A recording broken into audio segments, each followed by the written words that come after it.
सा और आगे बढ़ता हूँ और ऑपरेशन रिसर्च में हम थोड़ा सा जाते हैं अपने इकोनॉमिक और ऑप्टिमाइजेशन के इश्यूज़ की तरफ, बिकॉज अब हम बेसिक समझ चुके हैं लीनियर प्रोग्रामिंग की, हाउ टू सॉल्व इट। लेकिन अब हम थोड़ा सा इसका लेवल जो है वो डिफ़िकल्ट करेंगे। मैं यहाँ पर जा रहा हूँ वर्बल स्टेटमेंट्स की तरफ, वर्बल क्वेश्चंस की तरफ, और साथ ही साथ में जा रहा हूँ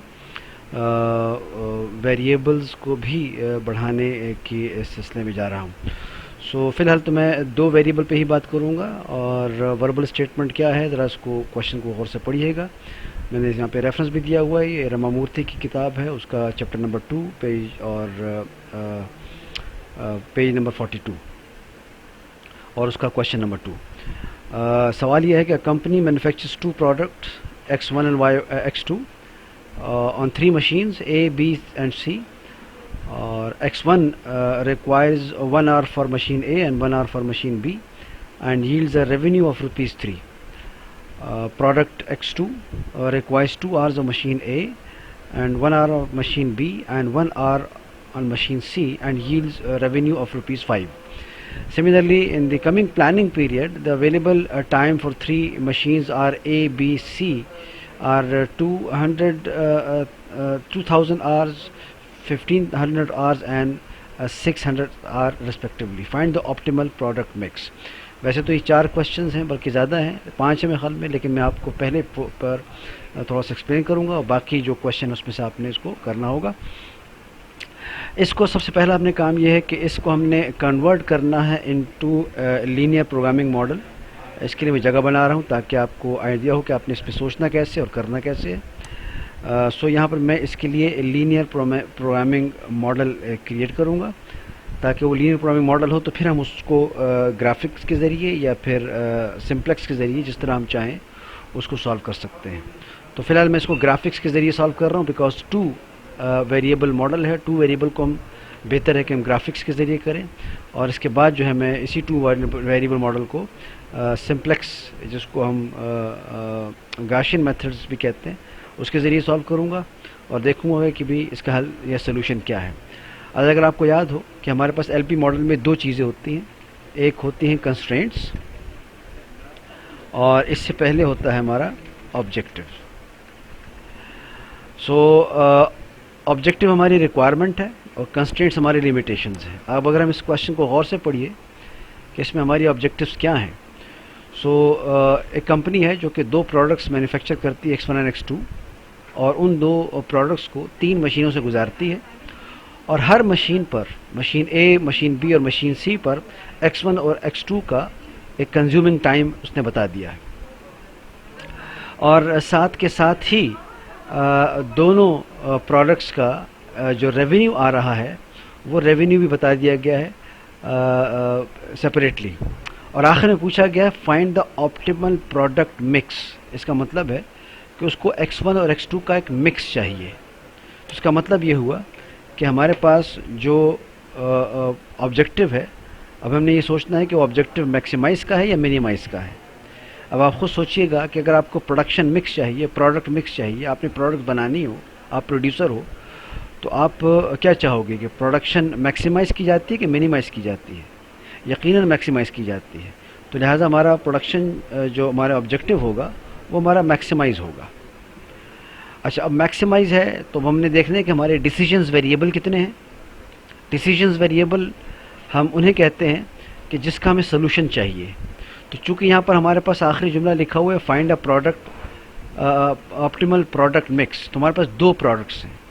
तो हमारे पास 2 प्रोडक्ट्स हैं, तो हमारे पास जो एक जो ऑब्जेक्टिव फंक्शन बनेगा, ये हमारे जो डिसीजंस वेरिएबल हैं वो 2 हैं, जिसमें हमें 2 का सोल्यूशन सेट मिलेगा, और वो है X1 एंड X2। तो मैं यहाँ पर देखिएगा, मैं आपके सामने लिख रहा हूँ, ये रहा X1 प्लस X2, ठीक। ये हमारे पास X1 प्लस X2 जो है हमारा ऑब्जेक्टिव फंक्शन हो जाएगा। चूँकि हमें इन दोनों का मिक्स चाहिए, हमें कुछ अमाउंट ऑफ प्रोडक्ट X1 भी चाहिए, कुछ अमाउंट ऑफ प्रोडक्ट X2 भी चाहिए। लेकिन हमारा एक और मकसद है, सिर्फ प्रोडक्ट को मैक्सिमाइज़ नहीं करना, हमने रेवेन्यू को मैक्सिमाइज़ करना है। अगर तो सिर्फ बात प्रोडक्ट की होती तो हमारा फंक्शन यहाँ पर ख़त्म हो जाता। हम कहते हैं कि यही हमारा प्रोडक्शन मैक्सिमम क्वांटिटी हमें देगा। लेकिन मसला ये है कि सिर्फ प्रोडक्शन हमें मैक्सिमाइज़ नहीं करनी, हमें ऑप्टिमल प्रोडक्ट मिक्स चाहिए। ऑप्टिमल का मतलब कि या तो हमें प्रोडक्शन को मैक्सिमाइज़ करना है या रेवेन्यू को मैक्सिमाइज़ करना है, ये दो चीज़ें हैं। तो इन दोनों पे हमने थोड़ा सा सोचना है कि देखना है कि भी हमें प्रोडक्ट का मिक्स चाहिए या रेवेन्यू का मिक्स चाहिए।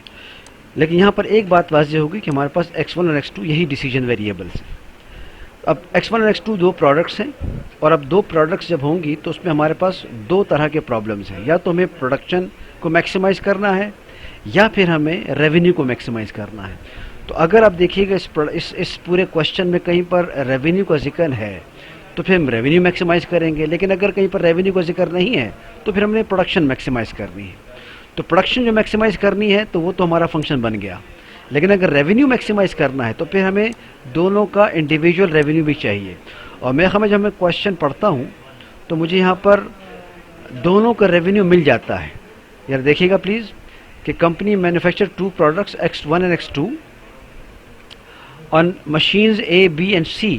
x1 रिक्वायर्स जो भी रिक्वायरमेंट है, लेकिन साथ में इसके दिया हुआ है कि यील्ड्स एट रेवेन्यू ऑफ ₹3।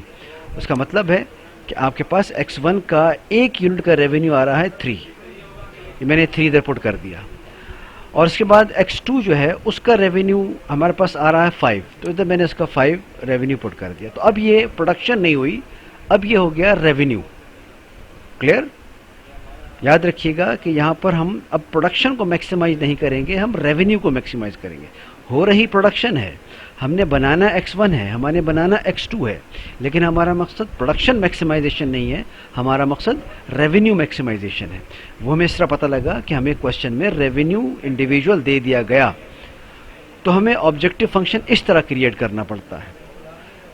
मतलब हमारे पास अब इस फंक्शन में या ऑब्जेक्टिव फंक्शन बनाने में दो चीज़ों ने हमें एक इंफॉर्मेशन दी। पहली चीज़ है कि आपके पास डिसीजंस वेरिएबल कौन से हैं, डिसीजंस वेरिएबल्स। और दूसरी चीज़ क्या है कि हमारा बेसिक ऑब्जेक्टिव या बेसिक इंफॉर्मेशन क्या है, बेसिक इंफॉर्मेशन। तो डिसीजन वेरिएबल तो हमारे पास प्रोडक्शन के आ गए x1 और x2, लेकिन बेसिक इंफॉर्मेशन हमारे पास रेवेन्यू है। तो रेवेन्यू दिया हुआ है तो ऑब्वियसली फिर हमें उस हिसाब से प्रोडक्शन को अपना उस फंक्शन को हमें क्रिएट करना पड़ा। So basic information for each decision variable, तो हमें ये देखना है कि क्या हमें हर इंडिविजुअल या ईच वेरिएबल की एक इंफॉर्मेशन दी हुई है। अगर तो इन्फॉर्मेशन दी हुई है तो हमने इस फंक्शन को इस तरह जनरेट किया, और अगर नहीं दी होती तो हमारे पास x1 प्लस x2 बस यही हमारे पास एक फंक्शन होता। तो चूंकि हमारे पास इन्फॉर्मेशन दी हुई है, और इन्फॉर्मेशन क्या थी, वो इन्फॉर्मेशन ये थी कि रेवेन्यू दिया हुआ था, रेवेन्यू 3 पर x1, 3 पर x1 एंड उसको बल्कि यूँ कीजिएगा कि 3 फॉर ईच x1, यूँ ज़्यादा बेहतर रहेगा, and x1 and 5 for each x2। तो ये हमारे पास इंफॉर्मेशन आ गई। तो अगर हमारे पास इंफॉर्मेशन मिल जाए तो हमें फंक्शन बनाने में इसमें कोई प्रॉब्लम ऐसा नहीं होनी चाहिए। तो इस दो इंफॉर्मेशन की बुनियाद पर हमने ऑब्जेक्टिव फंक्शन बनाया। तो अब अगला इशू क्या है, अगला है कंस्ट्रेंट्स। कंस्ट्रेंट्स में एक बेसिक कंस्ट्रेंट, फाइनल कंस्ट्रेंट तो हम सबको पता है कि x1 हो या x2 हो, सॉरी ये x1 हुआ या फिर x2 हो, ये दोनों जो हैं ये होने चाहिए आपके पास ग्रेटर देन और इक्वल टू 0। ठीक, यहाँ पे मैंने ग्रेटर और इक्वल टू 0, ये हमारी तो बुनियादी कंस्ट्रेंट हर एक में रहेगी, भले वो एक वेरिएबल है, दो वेरिएबल हैं, कि आपके पास 4 वेरिएबल हैं, 3 वेरिएबल है, वट। अब इसके अलावा जो हमारे पास ओरिजिनल कंस्ट्रेंट है वो देखनी है हमें, क्या हमें कोई बाउंड्री दी हुई है, क्या हमें कोई लिमिटेशंस दी हुई है इस सवाल में। तो अगर हम क्वेश्चन को दोबारा गौर से पढ़ें, a company manufacture 2 products x1 and x2, ये हमने बना लिया x1 और x2 on 3 machines A B and C. अब ये A and B and C क्या चीज़ है? तो देखिएगा कि ए बी एंड सी कहीं कंस्ट्रेंट तो नहीं है। याद रखिएगा कि कंस्ट्रेंट का आपको कैसे पता लगेगा? कंस्ट्रेंट का आपको पता लगेगा कि वहाँ पे होगी लिमिटेशंस, और अब लिमिटेशंस के लिए मुख्तलिफ़ किस्म के अल्फाज का इस्तेमाल किया गया होगा। लिमिटेशंस के लिए मुख्तलिफ़ किस्म के अल्फाज का इस्तेमाल किया गया होगा। मिसाल के तौर पर अप टू, या एट लीस्ट, या सॉरी मैं इसको जी एट लीस्ट, या फिर एट मोस्ट, या फिर लेस देन, या फिर मोर देन, या फिर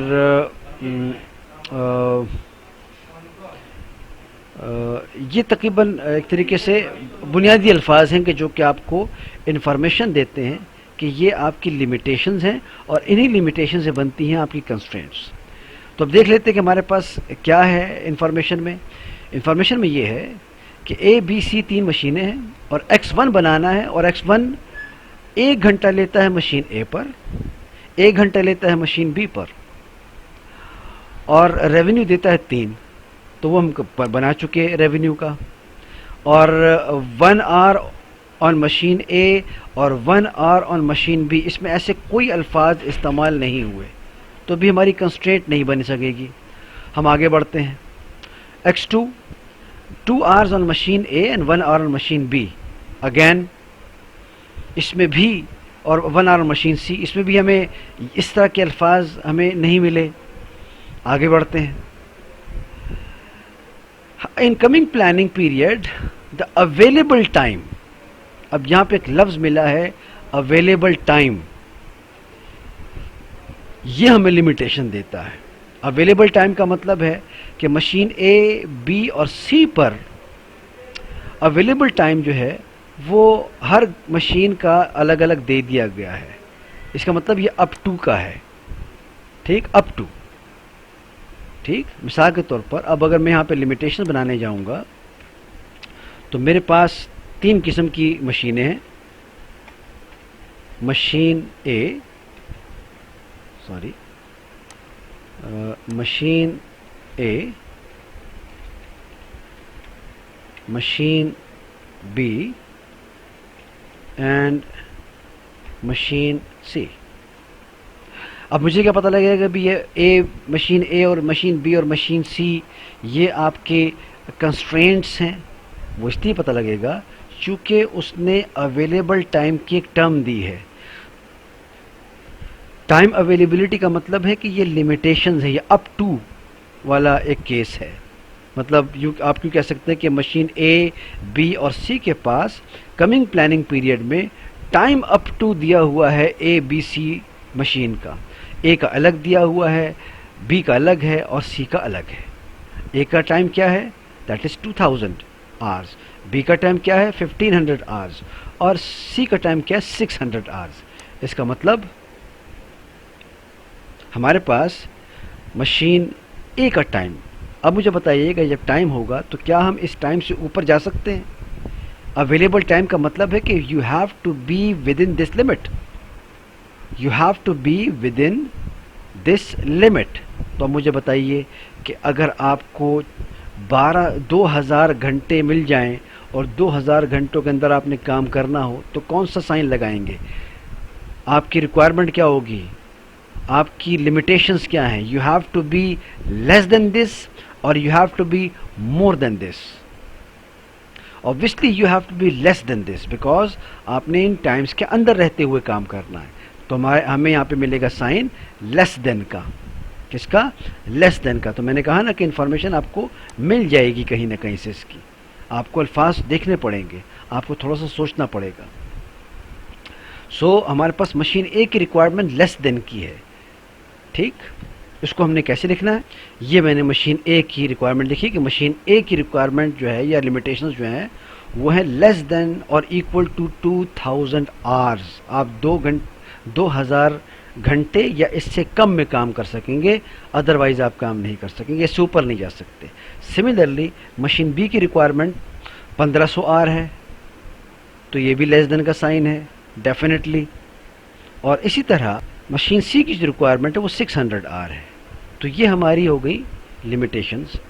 और हमारी एक बेसिक लिमिटेशन जो कि डेफिनेट और बाय डिफ़ॉल्ट होती है, उसको यहाँ से उठा के हम इसके साथ पुटअप करेंगे ताकि हमारा क्वेश्चन पूरा बने। ठीक हो गया। इसको हम थोड़ा सा इसके अलाइनमेंट कर लेते हैं, इसको हम इसके नीचे कर लेते हैं। ठीक है जी। अब यहाँ पे हमारे पास मशीन ए, मशीन बी और मशीन सी की लिमिटेशंस आ गई हैं, लेकिन अभी बात कंप्लीट नहीं हुई। आपने राइट हैंड साइड तो देख लिया कि राइट हैंड साइड पर 2000 आवर्स, 1500 आर और 1600 आवर्स की लिमिटेशंस हैं, लेकिन लेफ्ट हैंड साइड पर क्या? ये स्पेस खाली क्यों जाएगी? ये स्पेस खाली नहीं जानी चाहिए। इस स्पेस में वही डिसीजंस वेरिएबल आएंगे। याद रखिएगा, इस स्पेस में लेफ्ट हैंड साइड पर यही डिसीजन वेरिएबल तीनों में रिपीट होंगे। यही डिसीजन वेरिएबल तीनों में रिपीट होंगे,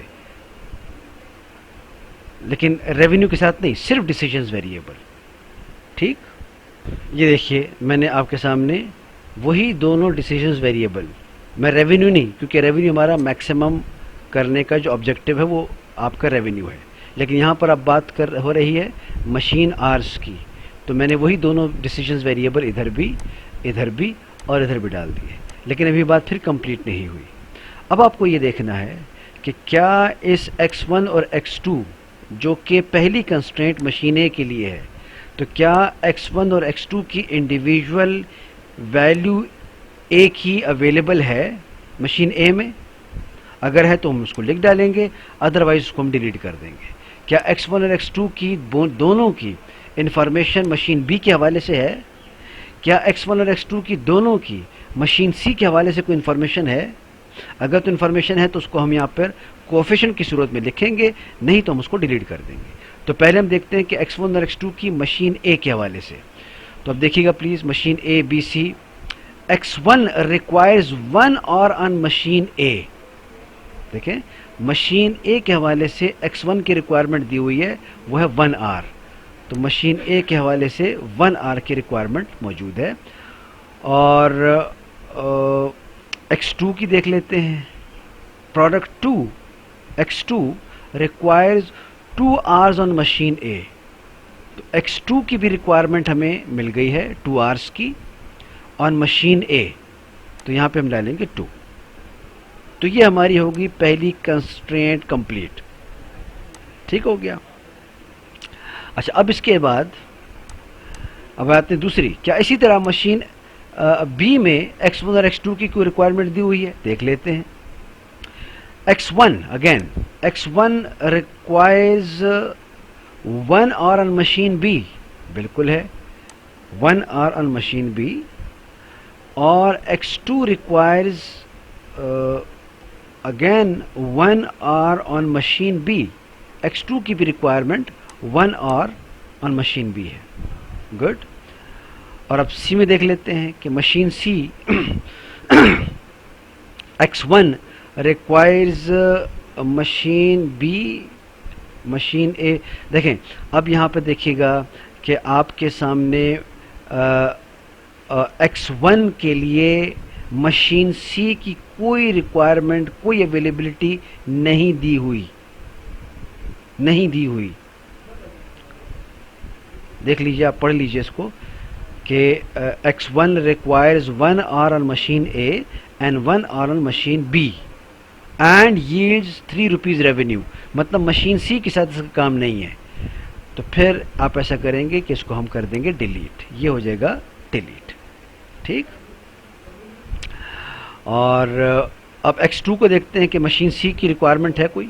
तो मशीन सी में x2 की रिक्वायरमेंट ये लिखी हुई है 1 आवर ऑन मशीन सी। तो ये रहा 1 आवर ऑन मशीन सी। तो ये आपके पास हो गई आपकी आपका एक एलपी मॉडल। इस क्वेश्चन के बेस पर ये एलपी मॉडल मैंने आपको सामने रख दिया। अब इसको सॉल्व करना है। अब इसको सॉल्व करने के दो तरीके हैं। एक आपके पास है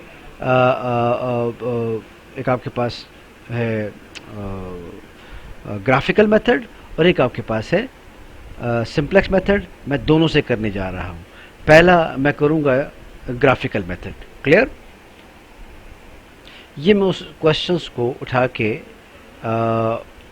एक्सेल शीट पर ले आया हूँ, और अब इस एक्सेल शीट को मैंने थोड़ा सा अपने हिसाब से सेटअप करना है, जिस तरह मैंने आपको सेटअप करना बताया था पिछली क्लास में कि आपने किस तरह वेरिएबल्स और किस तरह कॉलम्स को सेटअप करना है, हम उस तरह यहाँ पे कर रहे हैं। ये मैंने यहाँ पर थोड़ा सा एक सेटअप किया है। कंस्ट्रेंट हमारे पास 3 है, तो कंस्ट्रेंट 1, कंस्ट्रेंट 2, कंस्ट्रेंट 3। हमारे पास ऑब्जेक्टिव फंक्शन एक है, मैक्सिमाइज करना है, और वही हमारे पास 3 कंस्ट्रेंट यहाँ पर भी आ जाएंगी। अच्छा, वेरिएबल हमारे पास x1 और x2 हैं, जबकि यहाँ पे मैंने xy लिखा हुआ है, तो हम इसको भी थोड़ा सा चेंज कर देते हैं। ये मैंने इसको x1 और x2 की फॉर्म में लिख लिया, देखिएगा प्लीज़। अच्छा, यहाँ पे फंक्शन जो हमने बनाना है, चूँकि अब यहाँ पर y एक्सिस और x एक्सिस को डिफ़ाइन करना है, तो नॉर्मली x एक्सिस पर x1 रखेंगे हम, और y एक्सिस पर x2 रखेंगे, तो लिहाजा हमें इस फंक्शन को उसी हिसाब से चेंज करना होगा। तो y की बजाय मैं x2 यहाँ पे लिखूँगा, और x एक्सिस में मैंने x1, मतलब मैंने x2 को डिफ़ाइन करना है on the basis of x1।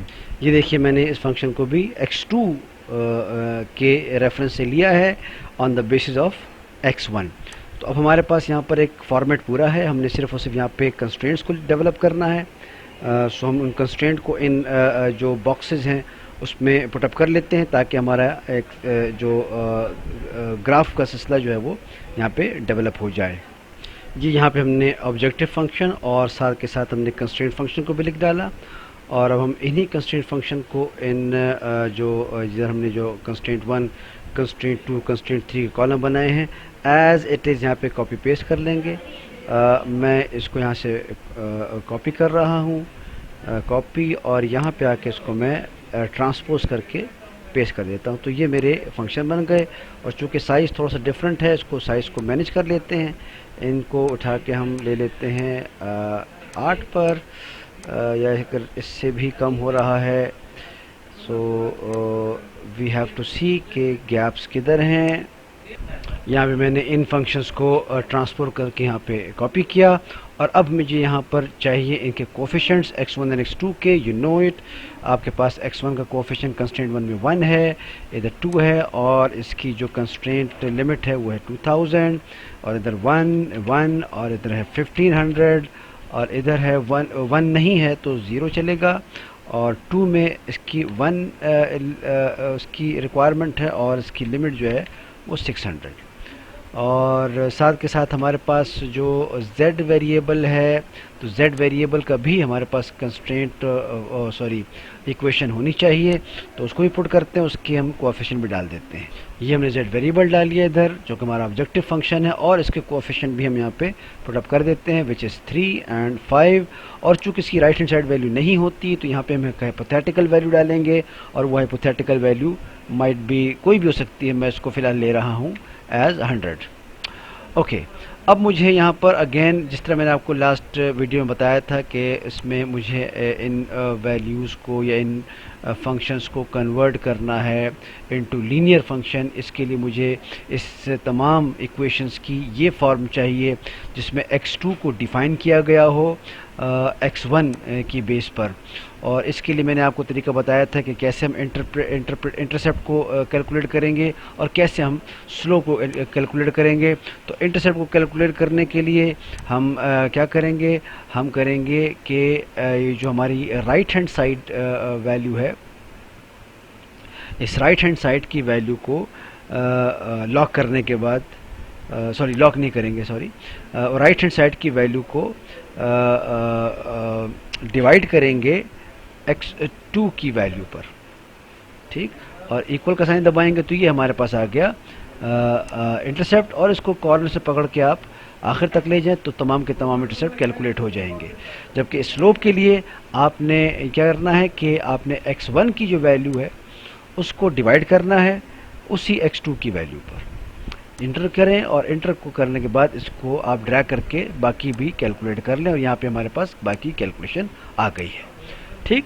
सो अब हमारे पास तमाम इक्वेशंस आ गई हैं। हमें अब यहाँ पर x1 जिसे हम x1 कह रहे हैं, जो कि बेस में हमारे पास x एक्सिस पर x1 है, तो लिहाजा x1 की रेंज देनी है, और x1 की रेंज का मुझे मैंने कहा ना आपको कि अभी हमें इसका अंदाज़ा नहीं होगा। इसका अंदाज़ा इतना है कि हम 0 से स्टार्ट करेंगे और 1 2 3 4 5 और 6। अब x1 की रेंज कहाँ तक जाएगी इसमें हम अंदाज़ा लगा सकते हैं। आप देख लीजिएगा कि x1 यहाँ पर जो कोफिशेंट है 1 है, और यहाँ पर इसकी जो राइट हैंड साइड वैल्यू है वो 2000 है। तो अगर मैं इसको 2000 को, अब खुद देखिएगा कि मैं यहाँ पर इस 2000 जो कि राइट हैंड साइड की वैल्यू है उसको अगर मैं डिवाइड करूँ x1 के कोफिशेंट पर, जो कि यहाँ पर है 1 divided by 1, sorry divided by 1, तो ये 2000 ही आता है। तो हमारी x1 की रेंज 2000 तक जा रही है, तो मुझे इस x1 की रेंज को 2000 तक ले जाना है। अगर इससे ज़्यादा कोई मुझे कोएफिशिएंट मिल जाता है, मिसाल तो 1500 है, 1500 डिवाइड बाई 1 तो वैसे कम है, 600 वहाँ पे x1 है ही नहीं, तो लिहाजा 2000 इज़ मैक्सिमम रेंज। तो लिहाजा मैं इस x1 की रेंज को मैं 2000 तक एक्सटेंड कर रहा हूँ। सो चूँकि एक बहुत बड़ी रेंज है तो लिहाजा हमें इसको बहुत आखिर तक ले जाना पड़ेगा। ऑलमोस्ट ये आ गया है 2144, नहीं 2000 तक जाएंगे हम इसको लेके। 2000 की रेंज होनी चाहिए, ये आ गया आपके पास 2000 की रेंज। तो ये हमारे पास x1 की रेंज आ गई। और हमने x1 की रेंज कैसे कैलकुलेट की आपने पिछली क्लास में भी देखा है, और यहाँ पे भी हमने इसको किया। अच्छा, अब मुझे यहाँ पर इनके फंक्शंस कैलकुलेट करने हैं, कंस्ट्रेंट 1, कंस्ट्रेंट 2 और ये कंस्ट्रेंट एज इट इज़। मैं यहाँ पे इसको कॉपी कर रहा हूँ और यहाँ पर लाके इसको मैं रिप्लेस कर देता हूँ। अब यहाँ पे मुझे कंस्ट्रेंट 1, कंस्ट्रेंट 2, कंस्ट्रेंट 3 और साथ के साथ हमारी जो ऑब्जेक्टिव फंक्शन है उसको हमने कैलकुलेट करना है। और वो कैलकुलेशन क्या होगी, वो हम फार्मूला ये लगाएंगे, ठीक। सो इक्वल का साइन, इंटरसेप्ट हमारे पास ये रहा, माइनस करेंगे। अब चूंकि कांस्टेंट है तो कांस्टेंट को हमने पूरी रेंज पर अप्लाई करना है, तो लॉग करेंगे, माइनस स्लोप लॉग करें F4 के साथ, मल्टीप्लाइड बाई x1। सो ये आपके पास हो जाएगा range for the first constraint, और ये आपके पास आखिर तक कैलकुलेट हो चुकी है, तो लिहाजा मुझे आखिर तक जाने की ज़रूरत नहीं है। सिमिलरली अब दूसरी constraint again equal to intercept is this one, इसको लॉक करें,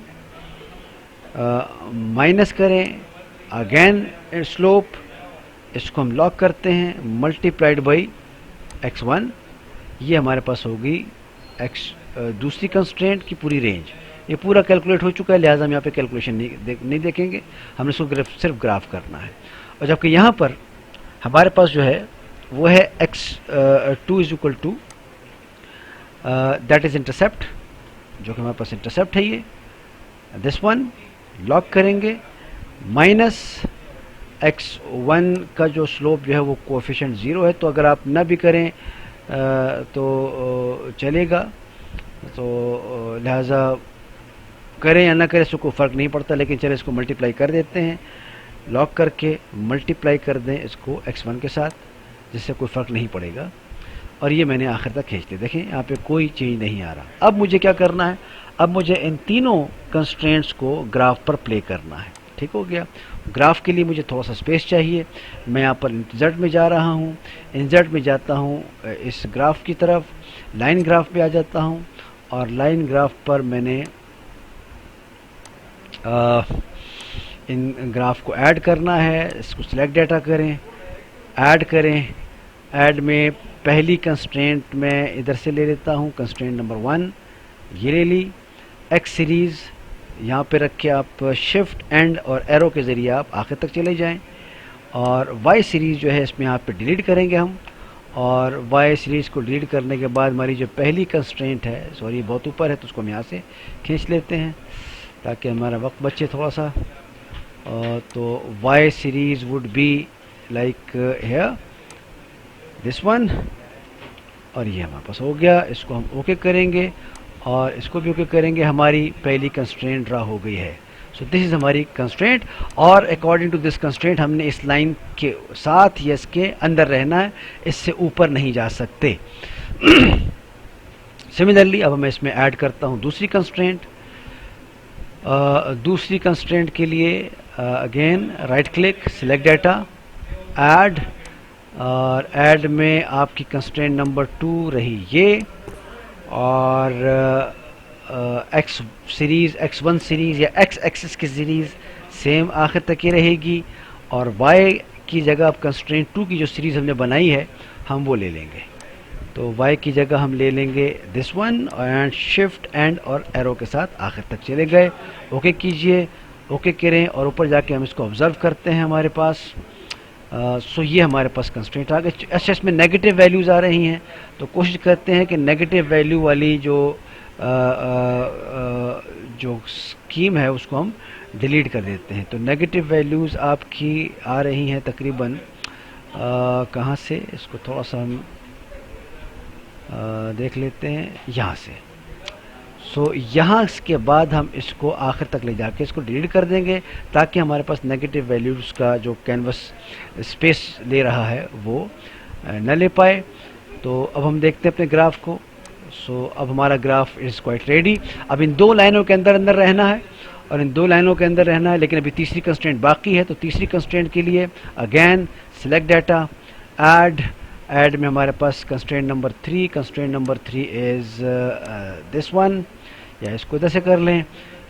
एक्स सीरीज़ वही रहेगी फ्रॉम 0 टू एंड, और वाई में इसको डिलीट करने के बाद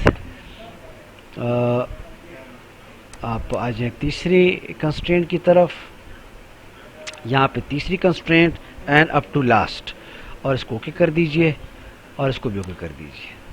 तो अब चूँकि हमारे पास तीनों कंस्ट्रेंट डेवलप हो चुकी हैं, तो ये हमारे पास कंस्ट्रेंट बन चुकी है। आप लाइंस देख रहे हैं, ये आपके पास है पहली कंस्ट्रेंट, सॉरी ये वाली कंस्ट्रेंट, पहली कंस्ट्रेंट। अगर आप इसमें लेजेंड देखना चाहते हैं तो लेजेंड जाके यहाँ पे इसको क्लिक कर दीजिए, तो आपको पता लग जाएगा कि कौन सी कलर की लाइन कौन सी कंस्ट्रेंट को शो करती है।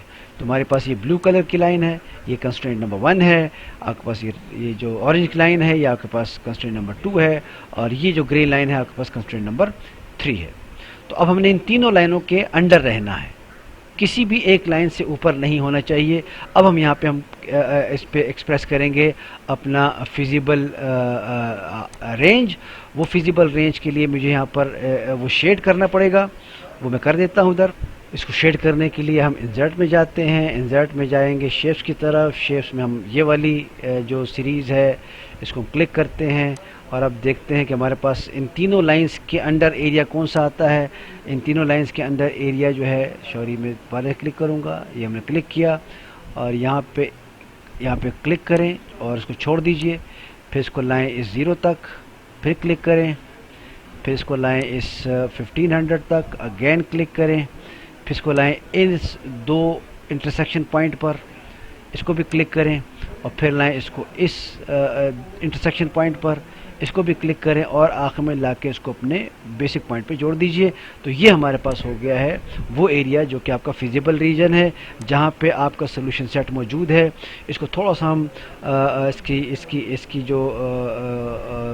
इसका जो शेड है इसको कम करेंगे। इसको कम करने के लिए आप इसमें ऑब्जेक्ट में जाएं, और ऑब्जेक्ट में हम इसका फिल पे जाते हैं, और सॉरी इसकी हम लाइंस पैटर्न फिल पे जाएंगे, और पैटर्न फिल पे इसकी ट्रांसपेरेंसी को हम थोड़ा सा कम करेंगे। और ट्रांसपेरेंसी देखिएगा आप यहाँ पे, ये ट्रांसपेरेंसी आपकी कम हो गई, पिछली लाइनें दिखाई दे रही हैं आपको। So that is actually the area where you can get your optimum solution.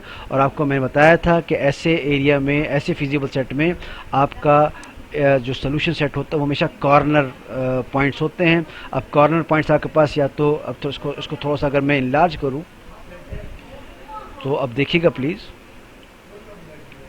या तो आपके पास ये सोल्यूशन है या फिर ये सोल्यूशन है।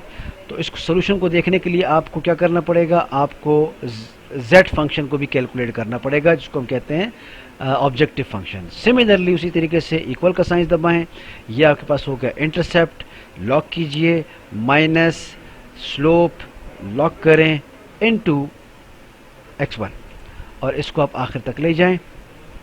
लेकिन चूंकि ये बहुत कम वैल्यूज़ हैं, ये अचानक नेगेटिव हो गया है, आप देखिएगा कि इसमें जब हम इसको ऐड करेंगे तो ये बहुत अचानक ही नेगेटिव वैल्यूज़ को ले लेगा और बहुत नीचे की तरफ ये आएगा। तो इसको बढ़ाने का, देखिए यहाँ पे वैल्यूज़ जो हैं, इसको बढ़ाने के लिए हमें क्या करना पड़ेगा, हमें ये जो हाइपोथेटिकल वैल्यू है इसको बढ़ाना पड़ेगा। मैं इसको 100 के बजाय 1000 कर रहा हूँ, तो देखिएगा कि ये 1000 की वजह से ये बढ़ गया है। तो बहरहाल ये तब हमें पता लगेगा जब हम इसको कैनवस पे लेंगे। मैं सिलेक्ट डाटा कर रहा हूँ, सिलेक्ट डाटा के बाद मैं इसको ले रहा हूँ, ऐड कर लेता हूँ। ऐड करने में मुझे z वैल्यू लेनी है, x सीरीज़ वही रहेगी हमारे पास, और y सीरीज़ में आने के बाद मुझे इसको डिलीट करना पड़ेगा, और डिलीट करने के बाद मुझे ऑलमोस्ट z की जो पूरी रेंज है और z की रेंज करने के बाद मुझे वो नेगेटिव वैल्यूज़ को मुझे कन्वर्ट करना पड़ेगा, ख़त्म करना पड़ेगा। लेकिन बहरहाल पहले हम सिलेक्ट कर लेते हैं, इसको ओके करें, इसको भी कोई ओके कीजिएगा और अब देखिएगा कि आपके पास एक बहुत बड़ा नेगेटिव एरिया भी काउंट किया जा रहा होगा। देखें ये आपकी जो तरतीब थी वो बिगड़ गई है, चूँकि आपने इसमें नेगेटिव एरिया उठा लिया है। लेकिन हम, और ये लाइन अगर आप गौर कीजिएगा कि जो हमारी ये वाली नई लाइन है बहुत नीचे है इन हमारे रीजन से, तो हम ऐसा करते हैं, इसको उठाते हैं, इस 1000 की बजाय मैं इसको 10000 कर रहा हूँ। देखिएगा अब ये बहुत आगे चला गया, तो ये आगे भी नहीं जाना चाहिए। मैं इसको वापस लाता हूँ, 10,000 की बजाय मैं 15,000 पे ले आता हूँ। अगैन ये बहुत ऊपर है, इसको मज़ीद नीचे लाना चाहिए मुझे। सॉरी, अगर मैं कहीं गलत नहीं हूँ तो हाँ, मुझे इधर चेंज करना चाहिए। सो इसको मैं 1200 कर लेता हूँ या 7000 कर लेता हूँ। ये देखिए अब ये कुछ बेहतर हमें दिखाई दे रहा है। 7000 को भी अगर मैं इसको 6000 कर लिया जाए, ये नीचे आ रही है लाइन। अब हमें यहाँ पर मैक्सिमम पॉइंट को देखना है। मैं 6000 को मैं 5000 कर देता हूँ, 5000, ये नीचे चली गई लाइन। तो इसमें हम नेगेटिव एरिया जो है वो अगर हम डिलीट कर दें तो हमें थोड़ा सा आइडिया हो जाएगा कि इसको हमने कैसे डील करना है। नेगेटिव एरिया आपका आ रहा है यहाँ पे, यहाँ से आता है आपके नेगेटिव एरिया ये। तो इसको हम यहाँ से उठा के आखिर तक ले जाते हैं और इसको हम डिलीट कर देते हैं। ये डिलीट कर दिया और अब देखते हैं कि हमारा ग्राफ क्या कहता है। अच्छा, अब हमारा ग्राफ ये रहा, लेकिन अब हमारी लाइन जो है ये इस एरिया से अंडर आ रही है, अंडर नहीं आने चाहिए। अब इसको थोड़ा सा हम डील करेंगे ज़रा टेक्निकली और बड़ी सोफिस्टिकेशन के साथ, ताकि हमें पता लगे कि ये मैक्सिमम पॉइंट कौन सा टच कर रहा है, या तो ये या ये। तो मैं इस 5000 को 5500 कर देता हूँ। ये देखिएगा प्लीज़, अब यहाँ पर ऐसा लग रहा है कि ये लाइन ये वाला कॉर्नर जो है इसको टच कर रहा है, ठीक। और अगर मैं इसको 5400 करता हूँ तो ये नीचे हो गया। तो ये 5400 पे ये वाला कॉर्नर टच कर रहा है और 5500 पर ऊपर वाला कॉर्नर टच कर रहा है। लेकिन 5400 जब मैं करता हूँ तो ये थोड़ा सा ग्रे एरिया, शेडेड एरिया छोड़ रहा है, जो कि नहीं छोड़ना चाहिए। तो मुझे 5500 पर लेना चाहिए, जो कि आपकी ये वैल्यू ले रहा है मैक्सिमम। और यहाँ पर x1 जो है वो है 1000 और x2 जो है वो है तकरीबन ऑलमोस्ट 500। तो यहाँ पर x1 और x2 की वैल्यूज़ मेरे पास आ गई हैं। x1 की वैल्यू है ऑलमोस्ट 1000 और x2 की वैल्यू है दैट इज़ 500। सो ये मेरे पास एक मुमकिन सोल्यूशन सेट निकल आया है और इसी को हमने लोकेट करना था। और अब हम इसी क्वेश्चन को अगली वीडियो में मैं आपको करके दूंगा थ्रू सिंप्लेक्स मेथड, और लेट्स सी कि देखते हैं कि वहाँ पे क्या आंसर आता है। Thank you very much.